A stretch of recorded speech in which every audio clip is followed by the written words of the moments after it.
بسم اللہ الرحمن الرحیم۔ تمام دیکھنے اور سننے والوں کو انفو ہائیو چینل کی طرف سے السلام علیکم۔ ناظرین اکرام، آج کل ہمارے معاشرے نے شادیوں کو بہت پیچیدہ اور مشکل بنا دیا ہے۔ ایک دوسرے کے دیکھا دیکھی اور غیر ضروری رسم و رواج اس کی پیچیدگیوں میں اضافہ کرتے جا رہے ہیں۔ شادی جیسے مقدس بندھن کو بہت آسان ہونا چاہیے، جس سے ہمارے معاشرے کو بہت سی برائیوں اور بے راہ روی سے بچایا جا سکتا ہے، اور بیٹی کے گھر والے ان رسم و رواج کی وجہ سے گھٹ گھٹ کر مر رہے ہیں۔ انہی رسم و رواج کی وجہ سے غریب طبقہ بیٹی کو بوجھ تصور کرنے لگتا ہے۔ 10 لاکھ کا جہیز، 5 لاکھ کا کھانا، گھڑی پہنائی، انگوٹھی پہنائی، ولیمے والے دن ناشتہ، مکلاوا، کھانا، دیگیں، بچہ پیدا ہونے پر خرچہ، بیٹی ہے یا سزا ہے کوئی؟ مرد ہونا آگے بڑھو، کرو یہ سب خرچہ خود اور کرو 4 شادیاں۔ سنت کیا صرف 4 شادیوں پر ہی یاد ہے؟ باقی سنتوں پر عقل کام کرنا چھوڑ دیتی ہے کیا؟ وہ اکثر اس لیے باپ سے بیٹی فرمائش نہیں کرتی کہ پہلے ہی اس کی شادی کا خرچہ اور جہیز بناتے اس کا باپ مقروض ہونے والا تھا۔ منگنی کے بعد اکثر لڑکے والے آتے رہتے تھے اور مہمان نوازی کرتے کرتے اس کی ماں تھک چکی تھی، مگر پھر بھی خالی جیب کے ساتھ مسکراہٹ چہرے پر سجائے ہر آنے والے کو اعلیٰ سے اعلیٰ کھانا کھلاتی اور خوش کر کے بھیجتی تھی۔ کبھی نند، کبھی جٹھانی، کبھی چاچی ساس تو کبھی مامی ساس، ہر رشتے کو یکساں احترام دلانے کے لیے وہ الگ الگ ٹولیوں میں آتے رہتے۔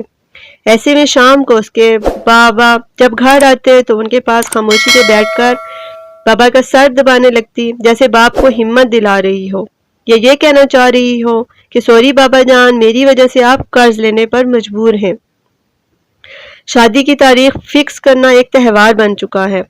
لڑکی والوں کو پتہ ہی نہیں ہوتا کہ کتنے لوگ آئیں گے، ان کے کھانا پینے کے علاوہ سب کے لیے کپڑے خرید کر رکھنے، چاہے 5 لوگ ہوں یا 50۔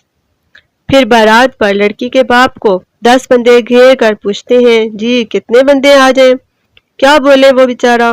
اگر 100 کے ہیں تو جواب ملتا ہے 200 تو ہمارے اپنے رشتہ دار ہیں، پھر محلے دار، لڑکے کے دوست، کچھ نہیں تو 400 افراد تو مجبوراً لانا پڑیں گے ساتھ۔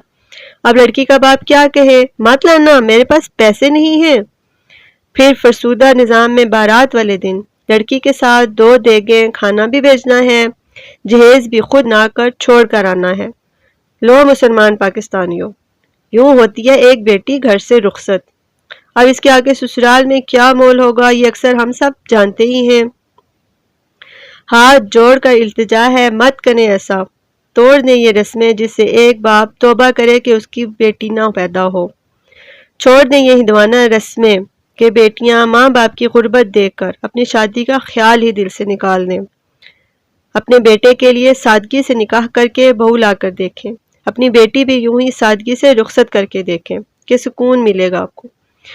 اور آپ کی اطلاع کے لیے عرض ہے، یہ بیٹیاں حضرت فاطمہ رضی اللہ تعالیٰ عنہ جیسی لاڈلی نہیں، نہ ہی یہ بیٹے حضرت علی رضی اللہ تعالیٰ عنہ جیسے محترم۔